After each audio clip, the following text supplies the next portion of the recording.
Oi, gente, tudo bem? Eu sou o Caio Rampazzo, eu faço parte da disciplina de desenvolvimento de produtos sustentáveis da UF e hoje eu vou trazer uma comparação ambiental aqui de frasco de shampoo de alumínio reutilizável e reciclado com um refil de plástico contra o frasco descartável de PET. Então, por que eu trouxe essa problemática? Além de ver muito no meu dia a dia em casa, que eu tenho uma irmã, mãe, que usa muito shampoo e condicionador, eu pesquisei um pouco e a indústria cosmética gera milhões de embalagens de plástico por ano. E é uma indústria que só tende a crescer ao longo dos anos, devido à moda, à globalização, a tudo que envolve isso. A indústria cosmética gera milhões por ano e cada vez mais gera resíduos por consequência desses atos. Então, a gente tem que pensar também que geram produtos de plástico, por exemplo, de PET. Então, eles só têm um único uso ao longo da vida e são depois descartados. Então, eles acumulam em aterros ou no meio ambiente, como, por exemplo, como mostrado na foto, que é numa rede de pesca que ele está sendo acumulado. Então, ele também é uma matéria-prima de combustíveis fósseis, que é bem prejudicial, também influencia, então, no aquecimento global. E, com isso, eu quero buscar soluções mais sustentáveis para diminuir esse impacto. Então, qual é a proposta do projeto? É eu fazer uma embalagem circular, é uma embalagem que eu não precise descartar depois de usar ela. Então, eu vou ter um frasco reutilizável de alumínio reciclado, que vai ser o alumínio 1100, que ele é um alumínio com 98% de aproveitamento de reciclagem aqui no Brasil. E eu vou pegar bases de refis de plásticos leves, que vai ter aproximadamente 8 gramas, como mostrado aí na imagem. São bem finos os plásticos. E eu vou colocar a vida útil do frasco de alumínio por 1 ano, para 100 frascos. Então é algo a se pensar, porque eu posso aumentar muito mais, porque eu projetei um alumínio mais grosso para durar mais, mas também com a parte de moda e tudo, o pessoal vai querer mudar, às vezes eu não gosto de olhar todo dia para aquele mesmo produto, então tem várias questões a se pensar, quebrar o material também. Então eu coloquei 1 ano, mas poderia durar muito mais. Então, eu com esse projeto quero que diminua rigorosamente a, os resíduos rígidos e ter uma economia muito maior do material e melhor aproveitamento dele. Agora eu vou mostrar um pouquinho do projeto que eu fiz. Ele é dividido em 3 partes projetadas no OneShape. Eu projetei ele com um corpo cilíndrico. Ele vai ter um fundo e espessuras mais grossas para ele ser mais resistente. Ele tem um gargalo, que é a parte de cima que eu vou tirar ele para eu conseguir utilizar o refil, usar o que está dentro do refil, e vai ter uma tampa para não vazar. O gargalo ele vai ter um tipo de dosador, então para não sair também muito. E esse é basicamente o projeto. Eu pensei em algo mais clean assim, porque é uma estética moderna do nosso século. Então, no processo, no modelo, eu usei a parte de extrude, shell, remove para fazer ele. E eu consegui por meio dele o volume, a densidade a massa, tudo por meio do OneShape para usar na avaliação técnica do LCA, que é o Life Cycle Analysis. Agora falando um pouquinho da pré-produção do produto, além dos 100 refis de alumínio, vão ter 1.200 refis de plástico, PET, e 1.200 frascos de plástico PET, que essa vai ser a comparação drástica. Então, esses aqui são os materiais analisados, como eu já falei anteriormente. E quando a gente coloca no ecoindicador 99, a gente vê uma comparação que, mesmo o alumínio sendo uma quantidade menor, ele ainda tem um impacto bem grande na pré-produção. E ele só tem esse valor menor por ser alumínio reciclado. Então, provavelmente, se a gente usasse um alumínio comum, primário, a gente teria um valor no ecoindicador maior que o PET. Mas, como a gente usou alumínio reciclado, o PET ele tem um valor maior no ecoindicador de pré-produção. Além de ter um peso maior, que o peso do PET vai ser 48 quilos, mais os 34 do alumínio e os refis.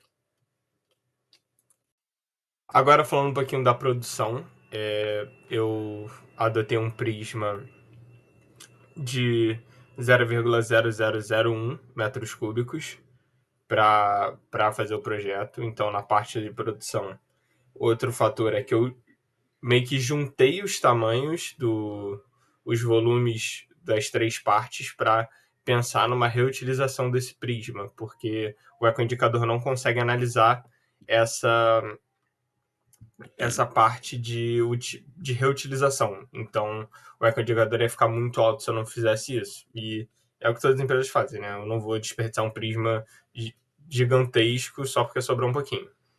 E agora o processo de PET foi usado a impressora 3D, tanto para o PET, tanto para o refil quanto para o frasco de plástico. E pode ver que o PET teve um impacto inferior. E a gente vê isso porque a produção do PET é muito mais fácil que a do alumínio. E a gente isso já foi mostrado, a parte de entropia também do PET é menor. Então, foi menor nessa etapa. Agora, a distribuição proposta foi de uma fábrica aqui do Rio de Janeiro para o Porto de Lisboa, em Portugal. Então, tem uma distância mais ou menos de 7.000 quilômetros e o transporte foi feito por meio de embarcação. Então, tem um ecoindicador, no ecoindicador 99, mostra que tem que multiplicar por 1,1 o peso e a distância. Então, os dois geraram um valor bem baixo no volume, porque eles geram muito pouco espaço e tudo, não tem uma massa tão grande, mas o PET, por ocupar um volume maior, ele tem um impacto logístico maior também. Então, por isso que o do PET deu maior. Agora, na parte do uso, para os dois casos foi considerado zero, porque eu não vou emitir nenhuma energia, não vou emitir poluição, não vou gastar água, então, para lavar, no caso. Então, a gente fala que o uso dele é zero, porque ele só vai estar lá existindo e eu vou usar quando for necessário. Eu não vou depender daquilo para nada. Então, zero uso. Agora, falando do descarte, eu adotei um modelo mais pessimista, um modelo que eu vou mandar para o aterro.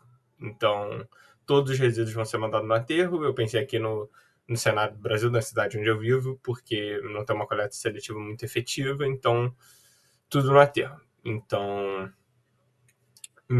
eu somando alumínio com os refis de plástico, eu vou ter um volume menor dentro do aterro. Então, o PET vai ter um volume maior e um impacto maior no aterro. Então, o ecoindicador afirma que o PET vai ter um impacto maior no aterro do que o alumínio e os refis. Agora, mostrando a comparação final, é uma comparação para mostrar aqui um gráfico, ficar mais fácil da gente ver, que a pré-produção, produção, distribuição, uso e descarte se mantém mais ou menos igual, tendo o PET com uma pré-produção bem maior do que o outro e o alumínio tendo uma produção também bem maior que o PET, mas em termos de quantidade não sobressai tanto como a pré-produção. A distribuição dos dois chega a ficar quase igual, mas um pouquinho menor para o alumínio e o refil. E o descarte é praticamente igual para os dois, também um pouquinho maior para o PET. Então, é basicamente isso, mas mostra que o impacto total geral, o frasco de alumínio mais o refil valem mais a pena porque o ecoindicador é menor. Agora, pensando um pouquinho no modelo de negócio, como vou elaborar isso tudo, eu pensei também uma venda inicial do frasco de alumínio, ele já tem um refil junto, então você já ter isso, já começar essa logística, incentivar a compra de refis mensalmente, ao adotar algum plano mensal de refil para entregar sempre na sua casa e pensar no futuro para diminuir a quantidade de resíduo de descarte para ter uma logística reversa. Às vezes eles entregam um cilindro de alumínio antigo e você entrega um novo personalizado ou dá algum vale para ganhar algum refil de graça. Então, pensar em algum cenário assim que seja tão bom para o cenário de consumo, tanto para o cenário ambiental, que isso vai conseguir reduzir drasticamente a geração de resíduos pelos consumidores. Então, agora a gente tirando aqui da conclusão, a gente mostra que o PET teve sim um impacto muito maior no sistema. Então, mesmo tendo alguns fatores parecidos, a parte de pré-produção influencia muito e faz o PET ter valores muito acima dos normais. E o alumínio reutilizado reciclado, ele faz esse valor de pré-produção cair bastante para o lado do alumínio. Então, às vezes, esse é o lado, na real, esse é o lado que otimiza mais a parte do alumínio mais o refil. Então, às vezes, se fosse alumínio normal, o impacto seria muito maior. Então, talvez não valesse tanta pena. Então, vale muito mais a pena também o alumínio mais o refil, porque o volume é muito menor nos aterros, parando para pensar, além da distribuição. E o alumínio combinado com plástico, ele consegue gerar práticas muito mais sustentáveis e pensar muito mais no meio ambiente, porque, além disso, eu adotei 1 ano, mas eu posso fazer durar isso por 5 anos, ou até mais. É algo que pode durar muito e ser muito mais aproveitado do que mostrado nesse projeto. Obrigado pela atenção, gente.